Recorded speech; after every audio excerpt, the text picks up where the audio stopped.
क्या कोई ड्राइवर अपने अफसर को सिर्फ इसलिए मार सकता है क्योंकि उससे ज्यादा काम कराया जाता था? बिहार के एक नगर परिषद के एग्जीक्यूटिव अफसर विमल कुमार की मौत के मामले में गिरफ्तार ड्राइवर ने पुलिस से कुछ ऐसा ही कहा है। हालांकि खुद विमल कुमार की पत्नी को ड्राइवर की बातों पर यकीन नहीं है। उनका दावा है कि उनके पति को एक साजिश के तहत मारा गया है और इस सिलसिले में वो एक विधायक का भी नाम ले रही है।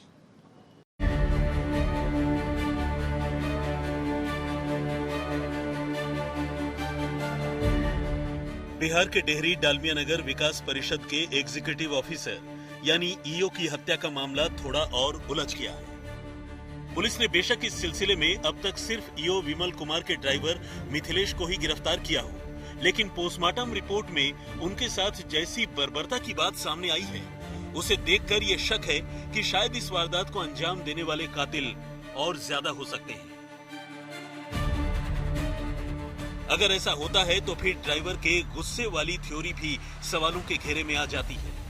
विमल कुमार का कत्ल 29 और 30 जुलाई की रात को तब किया गया जब वो अपने ड्राइवर के साथ डेहरी से दानापुर जा रहे थे।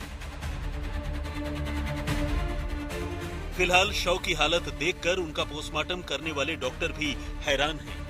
ईओ विमल कुमार के शव का पोस्टमार्टम करने वाले डॉक्टरों की माने तो उनके शरीर का तकरीबन हर वाइटल ऑर्गन उन पर हुए हमले में बुरी तरह से डैमेज हो गया था। फिर चाहे वो उनके फेफड़े हों, लिवर हो, गले या फिर सीने का हिस्सा हो, शरीर का तकरीबन हर अंग बुरी तरह से जख्मी था। पसलियां टूट गई थी। बहुत ज्यादा रक्तस्राव यानी खून के बहने की वजह से उनके दिल ने भी काम करना बंद कर दिया था। कार्यपालक पदाधिकारी का जो पोस्टमार्टम हुआ था, एक्चुअली पोस्टमार्टम रिपोर्ट के अनुसार हम लोग देखें तो उसमें hard and blunt he injury था, यानी कि कहीं भी फायर आर्म नहीं था, पेनिट्रेटिंग इंजरी नहीं था जिसे कोई भोंक दे, छुरा मार दे या कोई तेज हथियार से काट दे, पीट दे, इस तरह का कुछ नहीं था। जो भी था हार्ड एंड ब्लंट। हो सकता है हार्ड ब्लंट में बहुत सारी चीज़ें, लाठी, डंडा, रॉड, लोहा, जो भी हो सकता है। तो इसी से बुरी तरह से मारा गया था, जिसमें मारने में इनको इतना मन देखने से इंजरी देखने से लग रहा है कि उनको इतना बुरी तरह से मारा गया था। वो आदमी को खून बहा अंदर, आंतरिक जख्म के चलते ब्लीडिंग हुआ, जिसे शॉक में चले गए और शॉक में जाकर उनकी मृत्यु हो गई। तो मृत्यु का कारण हार्ट ब्लंट ही है, जिसमें सबसे वाइटल है कि सांस की नली जो थायराइड बोन है वह टूटा हुआ था, लीवर में भी फटा था, बाती भी दोनों साइड से टूटा हुआ था, लंग्स में भी इंजरी थी, ब्लाडर में भी इंजरी था। ये लग रहा है कि मारा गया है रॉड हो या जो भी हार्ट ब्लंट, लाठी से जो भी हो, लेकिन हार्ट ब्लंट हम लोग उसको कहते हैं, इसे मारा गया। ईओ की हत्या के बाद इस मामले का खुलासा तब हुआ जब उनकी लाश उनकी स्कॉर्पियो गाड़ी के साथ औरंगाबाद के एक पुल के पास पाई गई। ये मौका वारदात पर रात के अंधेरे में ली गई एक तस्वीर है। तस्वीर में ज्यादा कुछ तो नहीं, लेकिन एक स्कॉर्पियो गाड़ी किसी गड्ढे में धंसी नजर आ रही है। गाड़ी के ऊपर हूटर वगैरह लगे हैं, जिससे ये अंदाजा लगाया जा सकता है कि गाड़ी किसी सरकारी अफसर की है। अब आइए इस गाड़ी की ये दूसरी तस्वीर देखिए।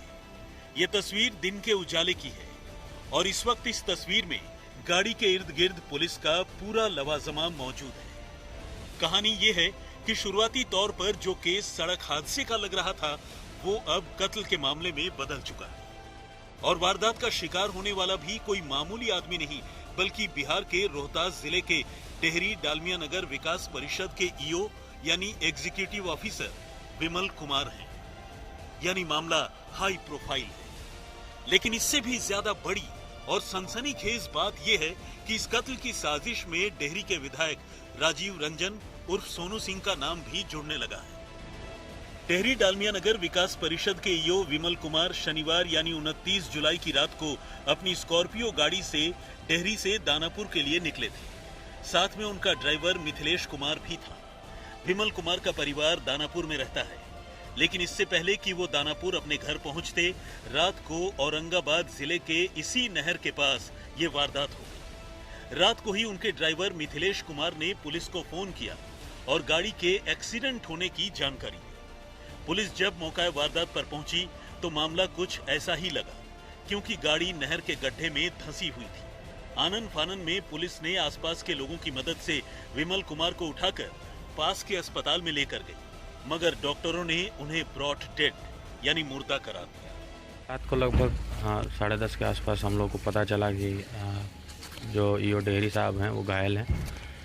सूचना प्राप्त होते ही उनको हॉस्पिटल लाया गया। हॉस्पिटल में उनको ब्रॉड डेड घोषित किया गया। उनके बाद उसका इंक्वायरी करवाई गई, इंक्वेस्ट करवाई गई। इंक्वेस्ट कराने के बाद यहाँ पे सदर अस्पताल में मेडिकल बोर्ड का गठन हुआ, जिसमें वीडियोग्राफी में पोस्टमार्टम कंडक्ट किया गया। उसके रिपोर्ट के अनुसार अग्रेतर कार्रवाई की जाएगी। उधर जब इस मामले के इकलौते चश्मदीद और विमल कुमार के ड्राइवर मिथिलेश से पुलिस ने पूछताछ शुरू की तो उसकी बातों से कहानी पलटने लगी। जो मिथिलेश कुमार अब तक मामले को एक्सीडेंट का बता रहा था, उसी मिथिलेश ने आगे की पूछताछ में पुलिस को बताया कि मामला एक्सीडेंट का नहीं, असल में लूटपाट का है। उसने पहले ये कहानी सुनाई कि 2 अपाचे बाइक पर आए लुटेरों ने उनके साथ लूटपाट की और इसी दौरान विमल कुमार का कत्ल कर दिया। जबकि पूछताछ आगे बढ़ने पर उसने कहा कि लुटेरे 2 बाइक पर नहीं बल्कि एक ही पर सवार होकर आए थे। इससे पुलिस का शक उस पर गहरा गया। देखिए, डेहरी नगर परिषद के एग्जीक्यूटिव ऑफिसर अपनी गाड़ी से पटना की ओर जा रहे थे। इसी क्रम में पुलिस को सूचना मिली कि उनके ड्राइवर के द्वारा बताया गया कि कुछ अज्ञात अपराध कर्मियों के द्वारा मारपीट करके इंजर्ड किया गया है और जाने के क्रम में अस्पताल जब ले जाए गए तो मृत घोषित कर दिए गए।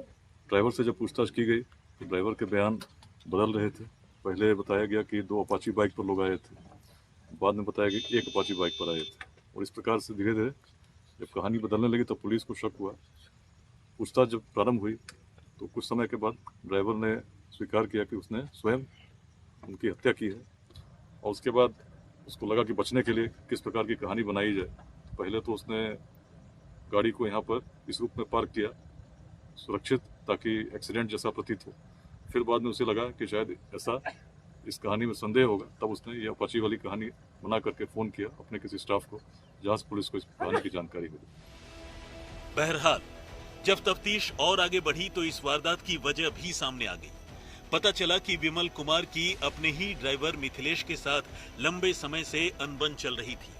दोनों के बीच कई बार तीखी नोक-झोंक भी हुई थी। यहाँ तक कि जिस रात ही वारदात हुई उस दिन भी विमल कुमार ने मिथिलेश को फटकारा था, जिससे वो गुस्से में था। उसका कारण बताया कि लंबे समय से अत्यधिक ड्यूटी के कारण तनावग्रस्त चल रहा था और समय समय पर बहस होती थी, जिसका अन्य जो स्टाफ है नगर परिषद के उनके द्वारा भी पूछे जाने पर पता किया जा सकता है।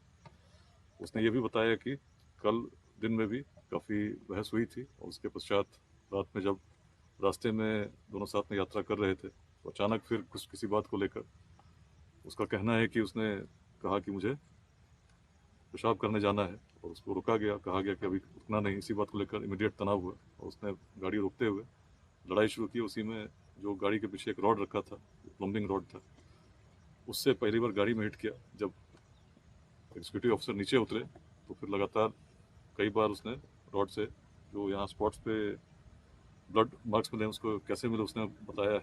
और उसके बाद उसने रॉड को यहीं बगल में, जो आप नहर देख रहे हैं, इसके बगल में उसने फेंका है, ऐसा उसने बताया है।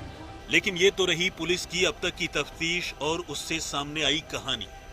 विमल कुमार का शव पटना पहुंचने के बाद उनकी पत्नी बबीता ने इस हत्याकांड को लेकर जो इल्जाम लगाया, उसने पूरे बिहार में सियासी भूचाल ला दिया। बबीता का ये कहना था कि ड्राइवर इस वारदात का सिर्फ एक मोहरा भर है और कत्ल का असली मास्टरमाइंड डेहरी का विधायक राजीव रंजन उर्फ सोनू सिंह है। रोज फोन कर, आइए हमारे घर मिलने आइए, हमको 50 लाख दीजिए, हमको 25 लाख की, बोले हम गलत नहीं कर, कहाँ से कौन है विधायक? कौन है विधायक? वो डेहरी का विधायक रोज फोन करता था, जो नया बना रोज दिन फोन करता था रोज। तब कहा हमको कि साहब नहीं है, साहब बोले साहब एक्सीडेंट हो गया है, मित्र से नहीं, बोले आप बोल रहे हैं मेरे साहब को क्या हो गया, बोले साहब नहीं है। क्या ड्राइवर क्या बोला था? कि मैडम सर नहीं रहे। हम बोले क्या हुआ, तो अपाची वाला मार दिया है। हम बोले एक्सीडेंट हुआ है, तो नहीं अपाची वाला मारा है। हम बोले आप कहाँ थे, आप नहीं बचाए, आप गाड़ी रोके का है, तो गाड़ी रोको। हम बोले आप रोके का है गाड़ी, वो कुछ नहीं बोला, भागने लगा। हम बोले मेरे साथ। उधर विधायक सोनू सिंह का कहना है कि वो इस वारदात से पहले ईओ विमल कुमार के साथ ही एक प्रोग्राम में थे और उनका कभी विमल कुमार के साथ कोई विवाद नहीं रहा। अब वह किस परिस्थिति में उनकी पत्नी यह बात बोली है, मैं अपनी तरफ से आप मीडिया के माध्यम से हमारी पार्टी और एनडीए सरकार निरंतर कटिबद्ध है कि जो भी दोषी होंगे उस पर कड़ी से कड़ी कार्रवाई होगी। मामले की चलती जांच के बीच सबसे बड़ा सवाल यही है कि क्या विमल कुमार का कातिल अकेले उनका ड्राइवर ही है या फिर इसकी साजिश कुछ वैसी ही है जैसा कि विमल कुमार के घर वाले इशारा कर रहे हैं। जो बातें अभी प्रकाश में आई हैं, इन सभी बातों का हम लोग सत्यापन कर रहे हैं। अंतिम निष्कर्ष तक पहुंचने से पहले हर बिंदु पर अनुसंधान करके ही इसमें हम कुछ फाइनली कह सकते हैं। तो अभी तक जो बात आई मैंने आपसे शेयर कर दी। और लोगों की सर संलिप्तता हो सकती है क्या इसमें? देखिए, अभी तक जो उसने बताया है और जो क्राइम सीन से जैसा दिखता है तो वैसा ही प्रतीत हो रहा है। तो कहानी वही है, लेकिन अब इसमें जैसा मैंने आपसे कहा सारे बिंदुओं पर सत्यापन हम लोग करेंगे। प्रारंभिक अनुसंधान है, इसमें ड्राइवर की बातें बदल रही थी। ड्राइवर ने बताया कि तनावग्रस्त था, अचानक कुछ जो क्राइम सीन पे भी जिस तरह से उसने बताया है, तो पहला तो हम लोग ये पता कर रहे हैं कि जो रॉड था, रॉड है वास्तव में, रॉड यहाँ पर है कि नहीं। तो अभी गोताखोर बुलाए जा रहे हैं। औरंगाबाद से अविनेश कुमार सिंह के साथ रंजन कुमार, सासाराम, आज तक। तो वारदात में फिलहाल इतना ही, मगर देश और दुनिया की बाकी खबरों के लिए आप देखते रहिए आज तक।